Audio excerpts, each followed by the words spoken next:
हिंदवी स्वराज्याचे सरसंस्थापक छत्रपती शिवरायांना मानाचा मुजरा करतो। भारतीय राज्यघटनेचे शिल्पकार भारतरत्न डॉक्टर बाबासाहेब आंबेडकर यांना मानवंदना अर्पित करतो। आज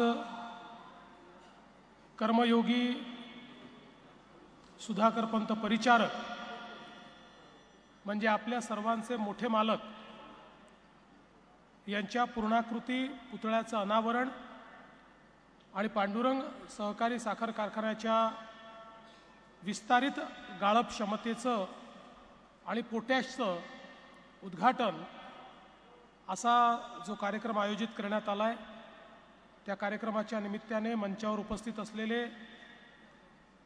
आपल्या जिल्ह्याचे पालकमंत्री आणि राज्याचे ग्रामविकास मंत्री माननीय श्री जयकुमार गोरेजी, माजी उपमुख्यमंत्री आणि मोठ्या मालकांचे अतिशय घनिष्ठ असे सहकारी माननीय श्री विजयसिंह दादा मोहिते पाटील, या ठिकाणी मंचावर उपस्थित असलेले आज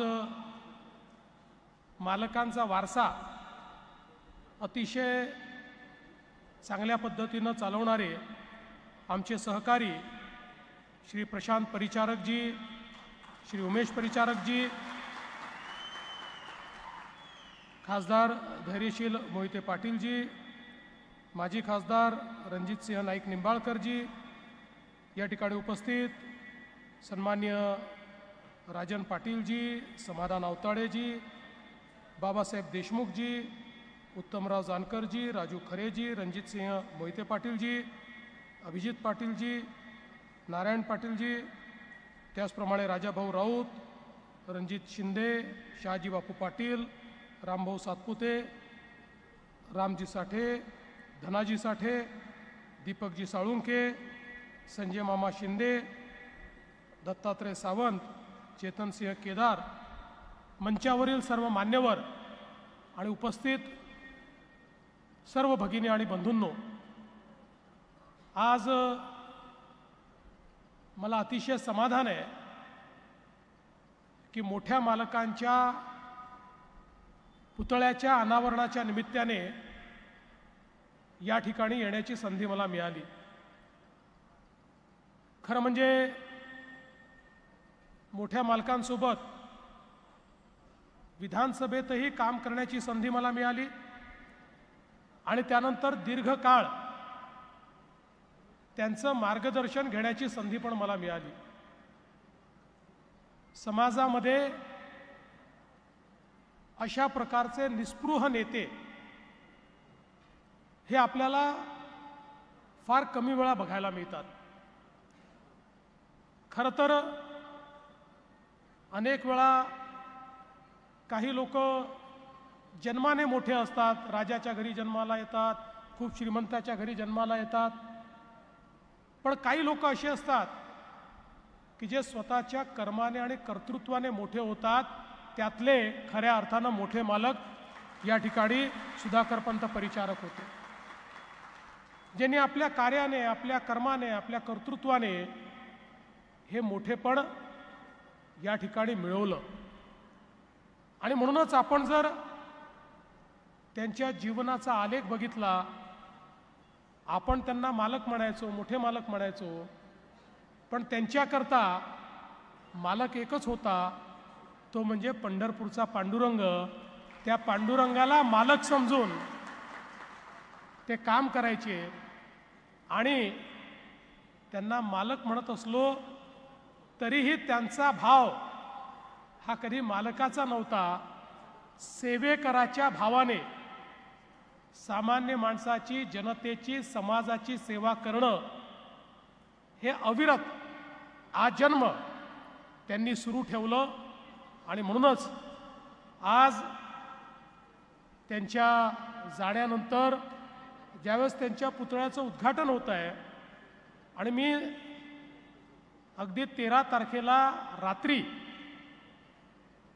फोन केला आणि प्रशांत मालकांना म्हटलं की मी सोलापूरच्या विमानसेवेचं उद्घाटन करायला येतोय आणि मला असं वाटतं की शक्य असेल तर बरेच दिवस झाले आपल्याला या ठिकाणी मोठ्या मालकांच्या पुतळ्याचं उद्घाटन करायचं आहे आणि माझी इच्छा आहे की त्या दिवशी आपण करू शकलो तर अधिक चांगलं होईल. आणि बघा, केवळ 2च दिवसाच्या नोटीसवर म्हणजे 1 दिवसाचा वेळ मिळाला आणि इतका मोठा जनसमुदाय या ठिकाणी एकत्रित आला. हे मोठ्या मालकांनी कमावलेलं प्रेम आहे. त्यामुळे मगाशी प्रशांत मालक म्हणत होते की आपण सत्तेवर नसलो तरी तुम्हाला एक सांगतो, राजकीय सत्ता येते जाते, आपल्यापैकी सर्वांनीच अनुभवलेला आहे. माझ्यापेक्षा जास्त तर कोणीच अनुभवलेलं नाही. सत्ता कधी येते आणि कधी जाते हे सांगता येत नाही.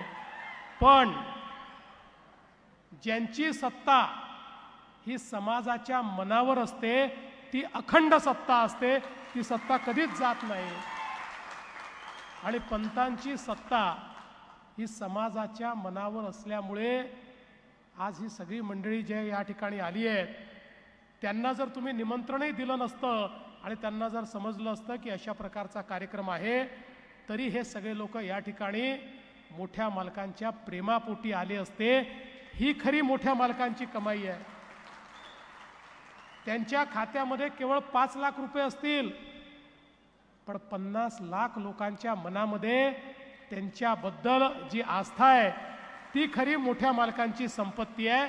हे आपण सगळ्यांनी लक्षात घेतलं पाहिजे. आणि म्हणून एक आगळं वेगळं अशा प्रकारचं व्यक्तिमत्व, धोतर कुर्ता टोपी घातलेलं आणि प्रत्येकाशी आस्थेने बोलणारं, एक प्रकारे संवाद करणारं, त्याच्या भाषेमध्ये संवाद करणारं, त्याला पटेल, त्याला रुचेल, त्याला आवडेल अशा पद्धतीनं संवाद करणारं व्यक्तिमत्व आणि त्याचसोबत एक शिस्तप्रिय, कणखर अशा प्रकारचं व्यक्तिमत्व देखील मोठ्या मालकांमध्ये आपल्याला पाहायला मिळालं. सामान्यातल्या सामान्य माणसाची चिंता ते अशी करायची की मालकांची सवय होती सकाळी 6:30 पासून दरबार लावायचे, वाड्यावर समोर येऊन बसायचे आणि पेपर टाकणारा जो व्यक्ती आहे, एक दिवस तो पेपर टाकून जात होता, त्याला मालकांनी आवाज दिला, अरे इकडे ये. त्याला समजे ना मालकांनी का बोलवलं, काही चुकलं का. मालक आत गेले, एक पेढ्याचा डबा घेऊन आले, त्याच्या हाती डबा दिला, त्यातला एक पेढा त्याच्या तोंडात घातला आणि त्याला म्हणाले, तुझा जन्मदिवस आहे मला माहिती आहे, म्हणून तुझं अभिनंदन करण्याकरता हा पेढ्याचा डबा मी या ठिकाणी दिलाय. ही जी संवेदनशीलता त्यांच्यामध्ये होती, सामान्य माणसाची सेवा करायची आहे. आज एवढ्या संस्था त्यांच्या माध्यमातून उभ्या झाल्या, त्या संस्थांना त्यांनी नेतृत्व दिलं आणि या सगळ्या संस्था उभ्या करत असताना त्यांच्यामध्ये एकच भाव होता की या कुठल्याच संस्थेचा मी मालक नाही आहे, मी विश्वस्त आहे, कोणाकरता तरी हे कार्य मी करतो आहे. आणि म्हणून प्रत्येक संस्था अत्यंत सचोटीनं त्या ठिकाणी चालवण्याचं काम हे मालकांनी केलं. आणि म्हणूनच आज आपण पाहतोय की ज्या ज्या संस्थेला मालकांचे हात लागले त्या परिस्पर्शाने त्या संस्थेचं सोनच झालेलं आपण या ठिकाणी बघितलं.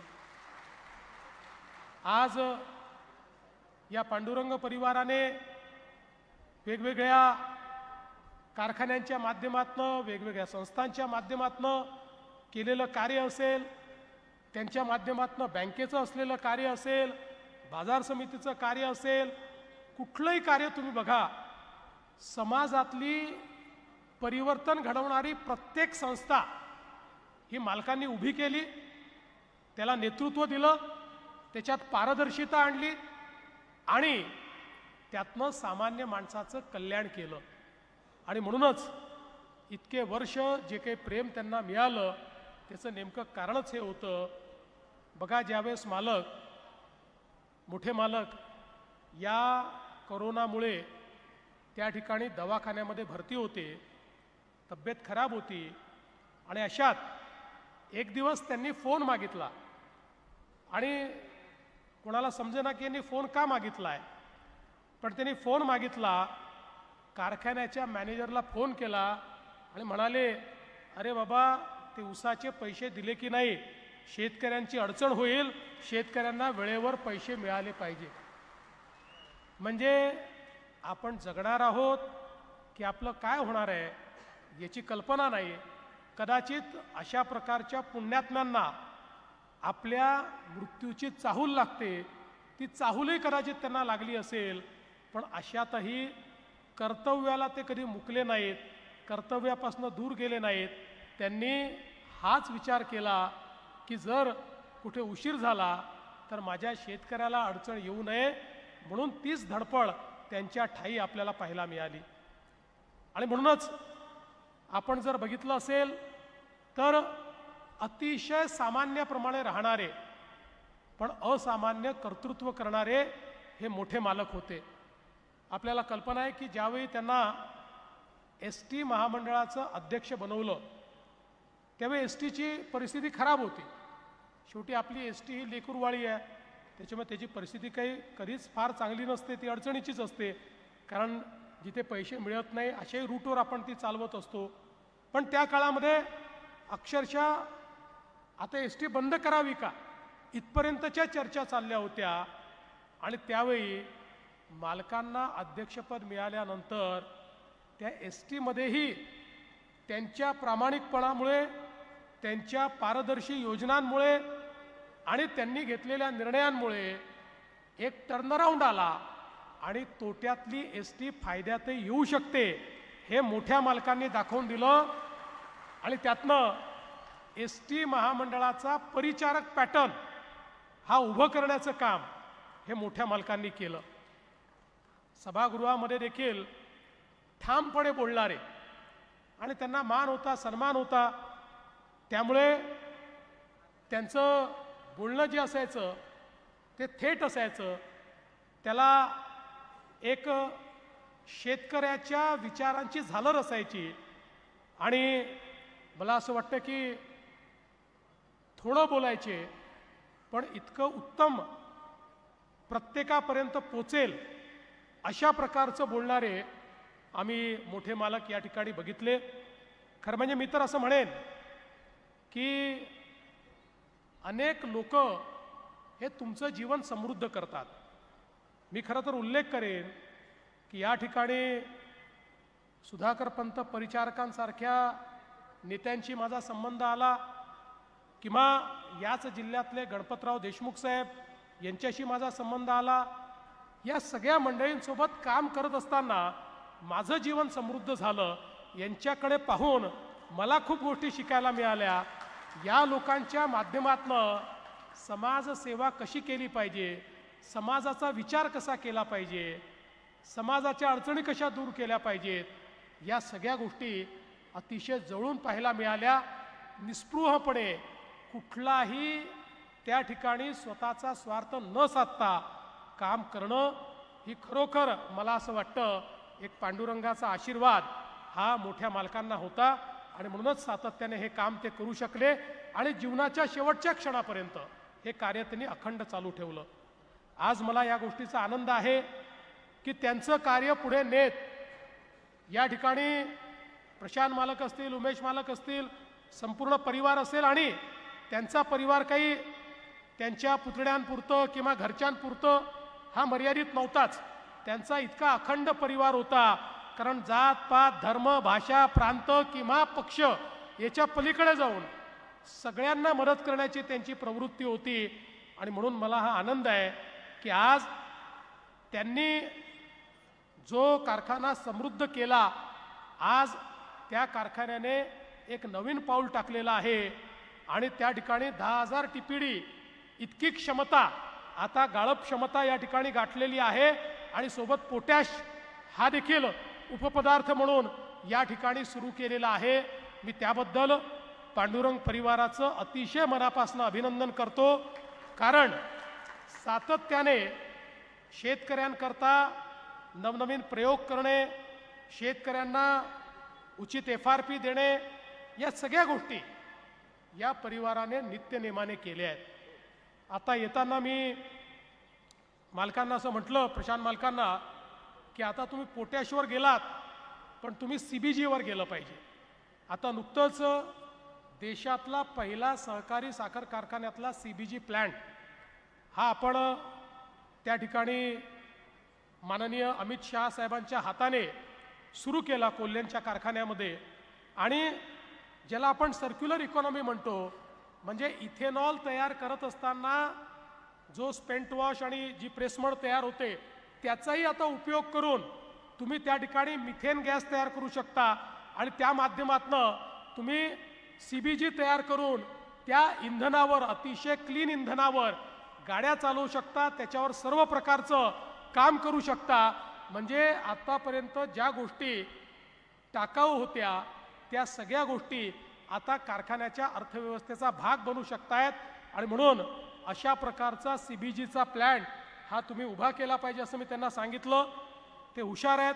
त्यांनी लगेच मला सांगितलं, म्हणाले मी अमित भाईंचं भाषण ऐकलं होतं आणि अमित भाईंनी सांगितलं होतं की देशामध्ये 15 कारखाने ते निवडणार आहेत की ज्याला CBG करता केंद्र सरकार प्रायोगिक स्तरावर त्या ठिकाणी मदत करणार आहे. आणि मग लगेच त्यांनी सांगितलं मग तुम्ही आता पांडुरंगलाही त्याच्यामध्ये सामील करून टाका. मी तुम्हाला निश्चितपणे किसान मालक या ठिकाणी आश्वस्त करतो की तुमचा वकील म्हणून, पांडुरंगचा वकील म्हणून तुमची केस घेऊन मी अमित भाईंकडे जाईल आणि त्यांना सांगेन की वर्षानुवर्ष अतिशय सचोटीने प्रामाणिकपणे चालणारा कारखाना आहे. त्यामुळे भारतात जे 15 कारखाने तुम्ही निवडणार आहेत त्यात आमच्या पांडुरंगचाही समावेश तुम्ही करा. अशा प्रकारची भूमिका ही निश्चितपणे त्या ठिकाणी मी मांडेन. आज खरं म्हणजे आपल्या मंचावर अनेक प्रमुख नेते उपस्थित आहेत आणि त्या सगळ्यांची भाषणं व्हायला पाहिजे होती, कारण सगळ्यांना मालकांबद्दल खूप प्रेम आहे. प्रत्येकाजवळ मोठ्या मालकांच्या खूप आठवणी आहेत.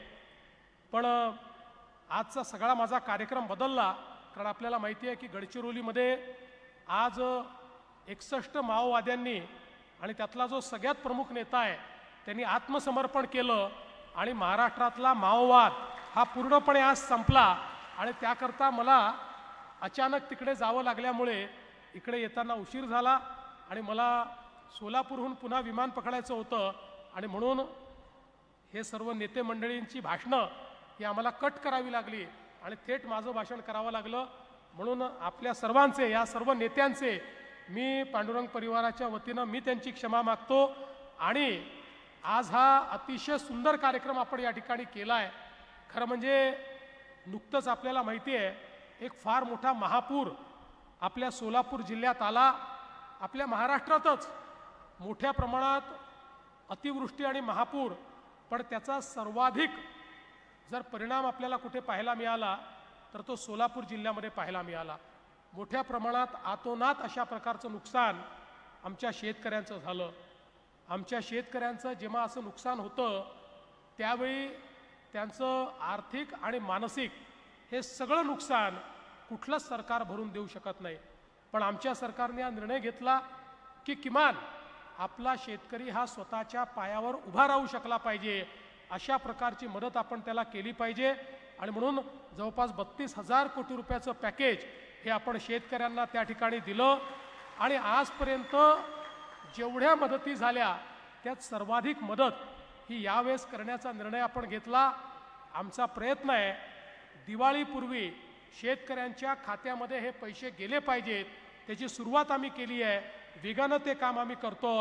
आणि यासोबत आमचे पालकमंत्री यांनी, जयकुमार गोरेजींनी या सगळ्या पुराच्या परिस्थितीत खूप चांगलं काम केलं. त्यांनी हा प्रयत्न केला आहे ज्या शेतकऱ्यांचं, ज्यांचं नुकसान झालेलं आहे त्यांच्या घरी या दिवाळीच्या निमित्ताने दिवाळीचा सगळा शिधा असेल, आमच्या बहिणींकरता भेटवस्तू असतील, त्याही पोचवण्याचा आपला प्रयत्न आहे. आणि पुन्हा एकदा आपला शेतकरी स्वतःच्या पायावर उभा राहायला पाहिजे, याकरता पूर्ण ताकद आपण लावतो. आणि मला आनंद आहे की हा महाराष्ट्र कसा आहे बघा, सरकारने काम सुरू केलं तर अख्खा महाराष्ट्र सरकारच्या पाठीशी उभा राहिला. अनेक लोकांनी आपापल्या परीनं त्या ठिकाणी जी मदत करता येईल ती मदत केली. आत्ताच पांडुरंग परिवाराने 1 कोटी रुपये हे मुख्यमंत्री सहायता निधीला दिले. आता या मंचावरच अनेक चेक मला या ठिकाणी मिळाले आणि मी तुम्हाला सांगतो, मला इतका आनंद आहे. अनेक वेळा लहान लहान माणसांचं मोठेपण आपल्याला पाहायला मिळतं. अशा पद्धतीनं आमच्या शेतकऱ्यावर संकट आल्यानंतर आमच्या पुण्यातला एक चहावाला यांनी 1.5 लाख रुपये चहा विकून जमा केले होते, ते पूरग्रस्त निधीकरता त्या ठिकाणी दिले. अगदी लहान लहान मुलांनी आपल्या गुल्लकीत केलेले पैसे त्या ठिकाणी दिले. एक अतिशय म्हातारे आजोबा त्यांनी पेन्शनचे पैसे त्या ठिकाणी दिले. त्यामुळे आपल्या महाराष्ट्रातली माणुसकी ही आपल्याला अशा परिस्थितीत पाहायला मिळते. शेतकऱ्यावर संकट आल्यानंतर उभा महाराष्ट्र त्याच्या पाठीशी आज उभा आहे, हे चित्र आपल्याला पाहायला मिळतं आहे. आणि म्हणून मी आपल्याला आश्वस्त करतो, शेतकरी असेल किंवा महाराष्ट्रातला कुठलाही नागरिक असेल, त्याच्या पाठीशी आम्ही आहोत. आणि विशेषतः या ठिकाणी उत्तम काम करणाऱ्या पांडुरंग परिवारासारख्या ज्या संस्था आहेत, या संस्थाच्या पाठीशी खंबीरपणे आम्ही उभा आहोत, हे देखील या निमित्ताने मी सांगू इच्छितो. त्यामुळे प्रशांत मालकांनी यापुढे तरी आम्ही सत्तेत नाही असं म्हणू नये. आम्ही सत्तेत आहोत म्हणजे तुम्हीच सत्तेत आहात, हे लक्षात ठेवलं पाहिजे. आणि या ठिकाणी निश्चितपणे मालकांचं काम हे पुढे नेण्याचं काम हे तुम्ही केलं पाहिजे. तुम्ही करताच आहात, ते अधिक पुढे नेण्याचं काम हे आपण करावं, अशा प्रकारची आपल्याला विनंती करतो. आणि या चांगल्या कार्याकरता आपण मला निमंत्रित केलं, त्याबद्दल आपले आभार मानून माझे 2 शब्द संपवतो. धन्यवाद. जय हिंद, जय महाराष्ट्र.